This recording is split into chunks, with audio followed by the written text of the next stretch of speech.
What's going on, guys? Welcome back to my channel. I am here with my thoughts about Blumhouse's latest horror film, The Woman in the Yard. I saw this movie the other day. There's a ton of people talking about this film right now, so I figure why not put in my 2 cents as well. So I am going to talk about what the movie is about very briefly, the pros, the cons, but also I am going to kind of spoil one aspect about the movie, and I'm going to do that first because I feel like it's necessary to do so, and then we will move on to the actual review of the film. So I am going to spoil just a little bit. I am not talking about the ending of the movie at all. I'm just dealing with a matter that is hit on in the film that could be a trigger. So if you don't want to know anything about that, you may want to skip this over, come back to it. So I am going to do a little bit of spoiling right now. So the reason why I want to talk about this subject matter is because in case you are triggered by it, you know what you're in for. You can kind of prepare yourself just a little bit. So there is a major subject matter, very dark, that we're dealing with in The Woman in the Yard, and that is taking one's own life. So I just want you guys to be prepared in case that is something that you have dealt with yourself, or you know someone that has dealt with that subject matter. You know what you're in for, because that is a very sensitive subject for many people out there. And I know personally, for me, if that was me, if I was triggered by something like that, I would want to be prepared and I would want to know. So that's why I'm mentioning it right now. And that's all that I'm mentioning. I'm not talking about anything else that is spoiler territory. Now let's talk about what is the point of The Woman in the Yard. What is this movie all about? Now we have this grieving family. The mother is played by Danielle Deadwyler, and she has 2 children. She has probably like a 13 or 14-year-old boy and 6 or 7-year-old little girl. And they are grieving right now because they have lost their husband slash father in a car accident. And Danielle Deadwyler, as the mother, was also in the car accident. So he unfortunately passed away, but she survived. She, in the movie, is wearing a brace on her leg and also is on crutches. Now, when the movie first starts, understandably so, you can see that this family is not coping well because the electricity has been turned off, the dishes are piling up in the sink, and the son really is kind of like the caretaker of the family right now because Danielle Deadwyler, as the mother, really is not functioning, which is totally understandable. So he's making breakfast for the family. And on this random morning, they're in their morning routine and they're eating that horrible breakfast that the son made. They look out the window and they see this random woman sitting in their front yard, dressed all in black, like she is ready for a funeral. And they do not know who she is. They don't know why she's there. She is definitely creepy, but she's not posing a threat. She's not doing anything crazy and outlandish. She's just sitting there, and you can't even see what she looks like because she's wearing a black veil in front of her face. The only feature about herself that you can see are her hands. So that's what we're dealing with in the movie. That is the basic plot of the film. So now let's talk about positives, and then I will get into negatives. So my first positive right off the bat is Danielle Deadwyler. She was the reason why I was very curious to watch this film because I know her as a very dramatic actress. She was amazing until I did not see The Piano Lesson, but I did hear she was the best part of that movie. So she's known for more dramatic roles. So when I saw that she was a part of a horror film, my interest was piqued. And I have to say, her acting in this movie really saves it, and really sells the film at the same time, because you can tell her character is really dealing with a lot mentally, not only with the loss of her husband, but also with her children. How is she going to take care of them? She knows she's not a good mother. She knows that. She's snipping at them. She's snapping at them all the time. She's not really present and there for them right now because of everything that she's coping with and dealing with. Now we have this random woman in the yard that we're trying to deal with.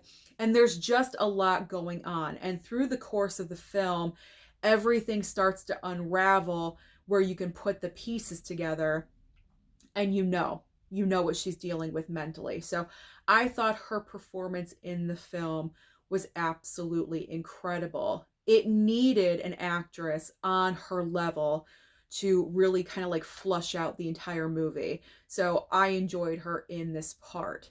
The other really awesome part about this movie is that towards the middle, we're dealing with light and shadow. It's very important when it comes to the woman in the yard, because for I would say the first third of the film, when we see the woman in the yard, she's really not doing much of anything. She's just sitting there in the yard, not posing a threat. All she does is like get closer and closer to the house and to the property.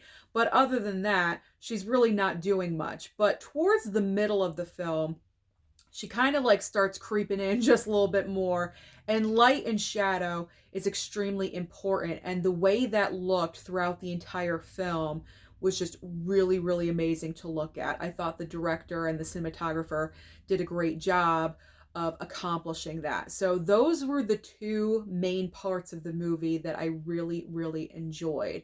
There's also another sequence that I do want to point out that I thought was really cool, really effective.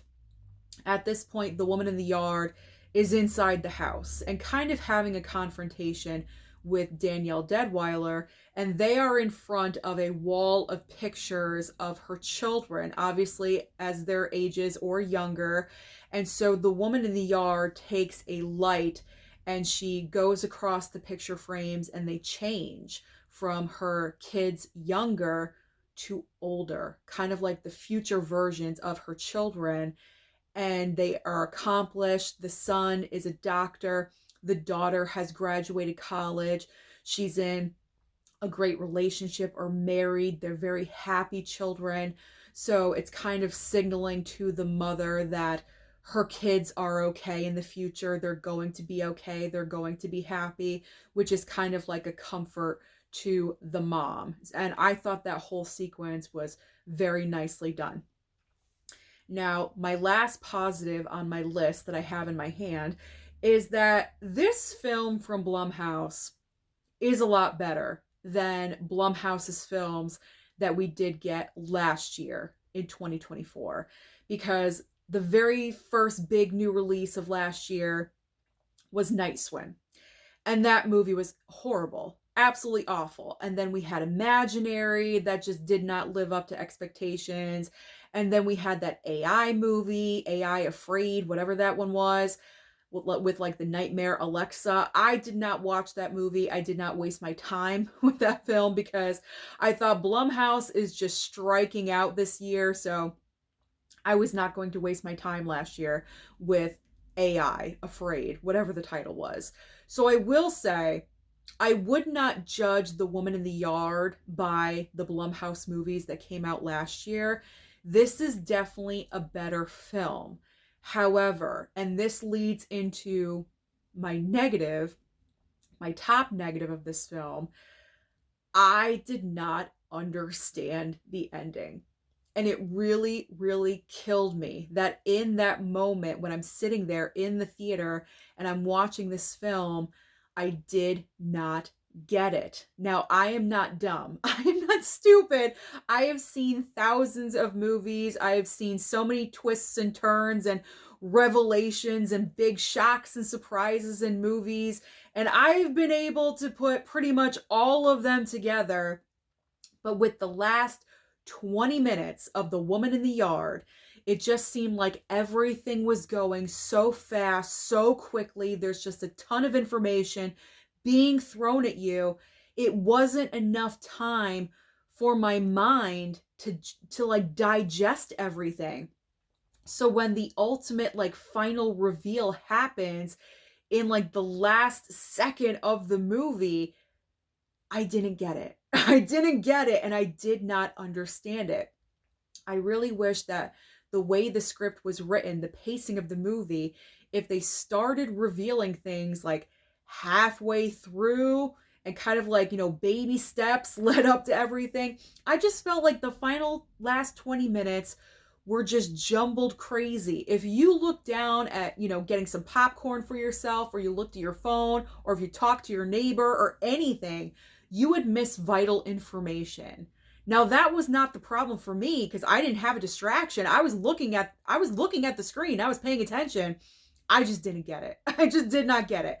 So what ended up happening was, because I was so frustrated with the movie when I left, that was the reason why I only gave the film 2 stars on my Letterboxd, was because I did not understand the film when it ended. And what I had to do was I had to go onto YouTube and look up other movie reviews about the film. And my number one source is Cody Leach. You guys know this. I love his channel so much. He's just so amazing as a movie reviewer. I aspire to be like him one day. He's absolutely incredible. So I went first to his movie review about The Woman in the Yard. Total spoilers, by the way. So I knew this was going to reveal everything. And he explained fully what happened. Everything clicked together in my head when he explained it. And I was like, oh, now I get it. I mean, I wasn't totally dense. I understood bits and pieces, but it just seemed like the way everything was happening so quickly and so fast, I missed parts. I missed bits and pieces.